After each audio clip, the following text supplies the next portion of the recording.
America, Israel અને Iran વચ્ચેના યુદ્ધનો આ ત્રીજો દિવસ છે. આ યુદ્ધમાં ઈરાનના સુપ્રીમ લીડર ખામેનીનું મોત થઈ ગયું છે. બંને પક્ષ બદલાની વાત કરી રહ્યા છે. ઈરાનમાં નારા લાગી રહ્યા છે કે ખૂનનો બદલો ખૂનથી લઈશું. આ આગ મિડલ ઇસ્ટ સુધી પહોંચી છે. પાકિસ્તાન અને ભારતના અનેક વિસ્તારોમાં વિરોધ થયા છે. ત્યારે ડોનાલ્ડ ટ્રમ્પે એલાન કરી દીધું છે કે આ યુદ્ધ તો લાંબુ ચાલવાનું છે. ટ્રમ્પે કહ્યું છે કે છેલ્લા 36 કલાકમાં યુનાઇટેડ સ્ટેટ અને તેના ભાગીદારોએ ઓપરેશન એપિક ફ્યુરી નામનું એક બહાદુર અને ખૂબ મોટું જટિલ શક્તિશાળી સૈન્ય અભિયાનની ઓપરેશનની શરૂઆત કરી છે. દુનિયાએ આવું ક્યારેય જોયું નથી એવું આ ઓપરેશન છે. આમાં ઈરાનના સેંકડો નિશાનાઓ પર અમે હુમલો કર્યો છે, જેમાં રેવોલ્યુશનરી ગાર્ડની સુવિધાઓથી લઈને ઈરાનની હવાઈ સુરક્ષા બધું જ અમે નષ્ટ કરી દીધું છે. જે રીતના જાહેરાત થઈ છે, અમે થોડા જ મિનિટોમાં 9 જહાજો અને નૌકાદળની ઇમારતોને નષ્ટ કરી દીધા છે. ઈરાનના પૂર્વ સર્વોચ્ચ નેતા અયાતુલ્લા ખામીનનું પણ મૃત્યુ થયું છે. આ ક્રૂર અને દુષ્ટ માણસના હાથ પર સેંકડો હજારો અમેરિકનના લોહી હતા. તેણે ઘણા દેશોમાં હજારો લોકો સાથે ખોટું કર્યું છે. ગઈકાલે રાત્રે ઈરાનભરમાં લોકો રસ્તા પર ઉતરી અને આ મૃત્યુની ખુશી મનાવી રહ્યા હતા અને ચીયર્સ કરી રહ્યા હતા.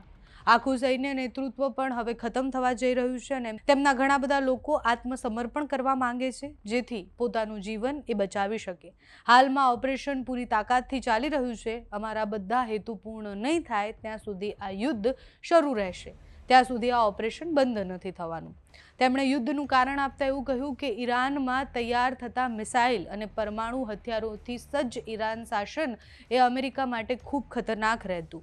એટલે એને ખતમ કરવું ખૂબ જરૂરી હતું. અમે એવા રાષ્ટ્રને જે આતંકવાદી સેનાઓ ઊભી કરે છે, જે હથિયારો બનાવે છે પરવાનગી વગર અને આતંકવાદને પ્રોત્સાહન આપે છે, એને આવી રીતના ન કરવા દઈ શકીએ. અમે આવું થવા ન દઈ શકીએ, પોતાના માટે પણ અને બીજાના માટે પણ. ટ્રમ્પે ચેતવણી આપતા કહ્યું કે ફરી એકવાર હું રેવોલ્યુશનરી ગાર્ડ અને ઈરાનના સૈન્ય અને પોલીસને અપીલ કરું છું કે હથિયાર મૂકી દો અને સંપૂર્ણ માફી માંગી લો, નહીંતર મોતનો સામનો કરવો પડશે. તે મોત ભયંકર હશે. જે બાદ ઈરાન પણ ચૂપ નહોતું રહેવાનું. ઈરાનના ટોચના રાષ્ટ્રીય સુરક્ષા અધિકારી અલી લારિજાનીએ કહ્યું કે ઈરાન અમેરિકા સાથે કોઈ જ વાતચીત કરશે નહીં. ક્યારે પણ એ સંવાદ નથી થવાનો. તો હવે આ યુદ્ધ સંબંધિત તમામ માહિતી તમારા સુધી અમે પહોંચાડતા રહીશું. આગળ આ કઈ દિશા તરફ જાય છે એ પણ જોવાનું રહ્યું. તમારું આ વિષય પર શું માનવું છે અમને કમેન્ટ્સમાં જણાવજો. અત્યારે આ વિડીયોમાં બસ આટલું. જો તમે અમને યુટ્યુબ પર જોઈ રહ્યા હોય તો સબસ્ક્રાઇબ કરજો, ફેસબુક પર જોઈ રહ્યા હોય તો ફોલો કરજો, અમારા વિડીયોને લાઇક અને શેર કરજો.